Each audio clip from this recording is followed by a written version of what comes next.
In this video, we're going to learn how to use the Xlookup function. The Xlookup function is a relatively new Excel function that was released in 2019 and can be used in Excel versions 2019 and newer. You would use this function to search for data in one data set and return corresponding data you choose based on a commonality to your data set that you're working on. Let's see it here in real time. Here I have my names and locations, and I have a data bank that has my name, age, and emails. I want to return my email addresses for each person's name, and my email addresses can be found down here in my data bank. So to make it fast, I'm going to go ahead and say equal Xlookup. And here I have three arguments that are required: lookup value, lookup array, and return array.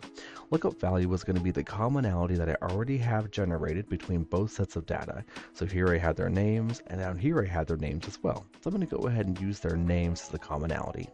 I'm going to use the first name I see here, which is Emily Johnson, comma. Next I have the lookup array. This is going to be where that lookup value can be found. It can be found down here in my data bank in the name column. So I'm going to go ahead and choose that column, comma. Next I have my return array. What do I want returned from my data bank? I want their email addresses returned. So I'm going to go ahead and choose the email address column.